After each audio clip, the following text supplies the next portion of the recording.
Donc, je suis Hugo Harry-Kermadec, je t'ai présenté tout à l'heure. Et donc, je vais vous parler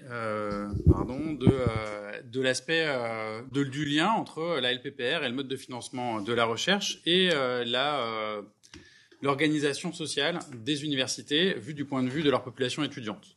Et ce que je vais essayer de défendre visuellement, statistiquement, en fait, c'est que le système d'enseignement supérieur est très, très polarisé socialement. Il y a des universités, des classes populaires, il y a des universités, des classes moyennes supérieures et de la bourgeoisie, et des grandes écoles, et que le financement de la recherche, en fait, est une façon assez brutale et manichéenne d'attribuer une grande part des financements aux établissements où il n'y a pas d'étudiants d'origine populaire et de ne pas les attribuer aux autres.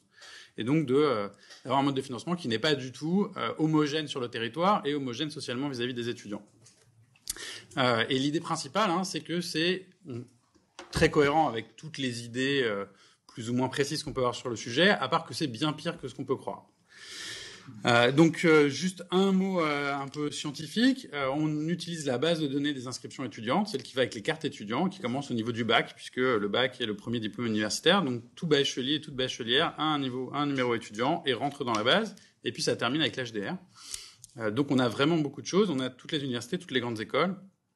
La seule chose qu'on n'a pas, c'est les classes préparatoires et les BTS, qui sont un peu à côté.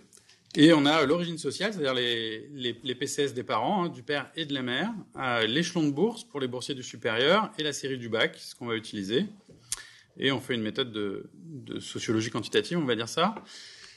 Un mot avec les flèches, et après on passe tout de suite aux établissements, j'espère que ce sera plus clair.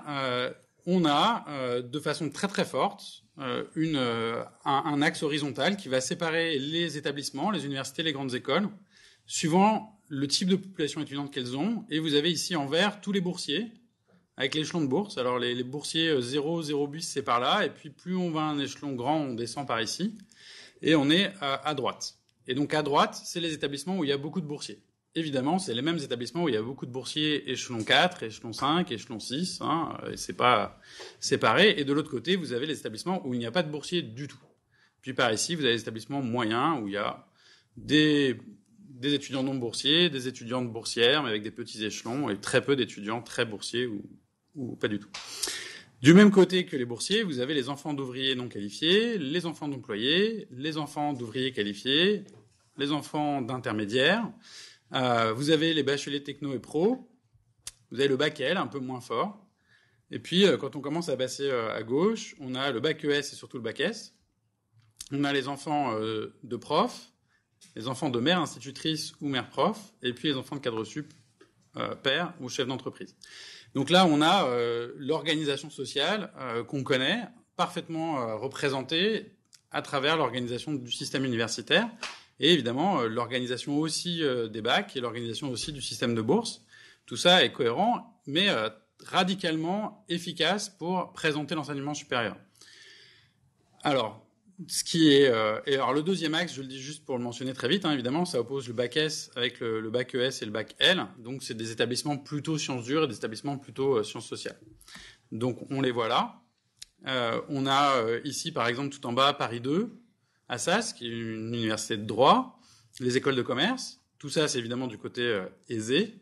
Et puis de l'autre côté, vous avez des universités très populaires qui sont pas très orientées disciplinairement, qui sont très toutes disciplines. Donc il y a Valenciennes dans le nord, Paris 13, Évry, Paris 8. C'est quoi? C'est des universités de régions pauvres ou de banlieue. Les dom-toms sont les universités qui sont les plus populaires, la Guyane par exemple. Et puis vous avez des universités intermédiaires, Paris 3, Lyon 2 par exemple, qui sont des universités plutôt littéraires. Et puis les universités du centre de Paris, Paris 6 par exemple, qui est une fac de sciences, qui n'est pas du tout a priori une fac de la bourgeoisie, c'est pas Dauphine, qui est au même niveau que Sciences Po Paris et pas très loin derrière Dauphine, et qui est par exemple plus bourgeoise qu'une école d'ingénieurs comme l'Essier, qui est pas l'école d'ingénieurs la plus sélective de France, mais qui est quand même une école d'ingénieurs, ou Neoma Business School que vous connaissez tous, parce que vous rêvez d'y mettre vos enfants, qui est une école de commerce intermédiaire, on va dire. Et l'établissement le plus sélectif socialement, c'est Polytechnique. Hein, donc le concours de Polytechnique, c'est pas un concours d'excellence scientifique, c'est avant tout un concours d'excellence sociale. Et c'est très radical. Bon, vous avez Centrale, vous avez l'agro, des choses assez évidentes. Et donc on a une hiérarchisation qui, vue du point de vue purement académique, peut apparaître une hiérarchisation de l'excellence ou de la sélection méritocratique scolaire, qui est absolument directement et brutalement une hiérarchisation sociale. Voilà, donc là, mon message principal, hein, c'est d'un point de vue matérialiste, la domination est transparente, quoi, hein. Oui, les universités ont les populations étudiantes qui correspondent à leur position dans la hiérarchie universitaire. Je ne sais pas si c'est aussi manichéen que ce que je voulais dire, mais c'est des établissements de classe. Voilà. Et alors, il y a une traduction subjective de ça qui se fait vis-à-vis des politiques d'excellence et du financement de la recherche, puisque les présidents d'université, au sein de la conférence des présidents d'université, se sont séparés en deux groupes. Un vieux groupe qui est la CURIF, dont la trésorière est Madame Vidal est devenue ministre, qui est le groupe des universités qui veulent plus d'argent pour la recherche parce qu'on est en concurrence internationale et il faut absolument sauver la France. Et puis un autre groupe qui critique cette obsession des classements internationaux qui s'appelle l'OREF et qui disent qu'il faut aussi financer l'enseignement supérieur partout dans le territoire et pour toutes les populations. La réussite pour tous et la formation tout au long de la vie. Ils féminisent pas encore, mais... Et donc vous avez ces deux groupes et ce qui est incroyable, c'est que ces deux groupes, là c'est le groupe en bleu et le groupe en jaune, ils sont parfaitement séparés suivant l'origine sociale de leurs étudiants.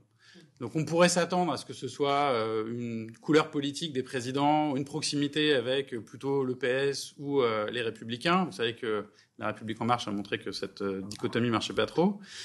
Mais c'est très très très précisément, on peut deviner où va aller un président d'université en fonction de l'origine sociale de ses étudiants. Il y a évidemment des facs qui n'ont pas pris position encore. Hein. C'est toutes celles qui sont au milieu là. Et les grandes écoles ne sont pas dans la CPU, donc dans la conférence des présidents d'université, donc ne sont pas concernées. Elles sont, elles, plus bourgeoises dans leur recrutement que, y compris les universités de la Curie. Alors, cette polarisation sociale... Ouais. Il y a un problème au niveau de la légende. Ce que tu dis, c'est lesquelles qui n'ont pas pris position, celles du milieu, elles sont marquées comme... Elles sont cachées, elles sont cachées. Et il manque des facs, là. Il n'y a pas toutes les facs. Alors, celles qui n'ont pas pris position, elles ne sont pas. Et Toutes. les plus prestigieuses, du coup?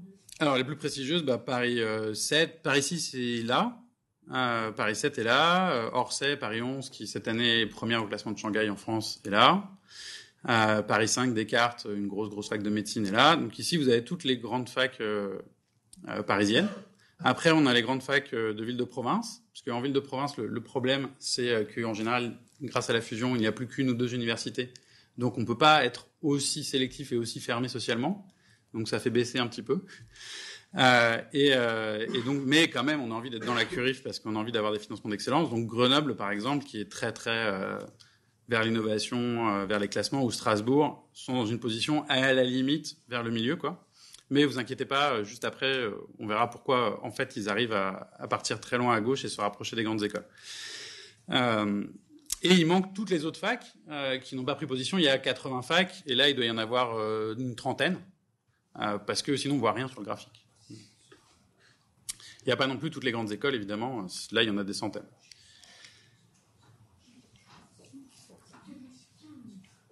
Voilà. Donc il y a une forte hétérogénéité sociale et scolaire, je l'ai dit.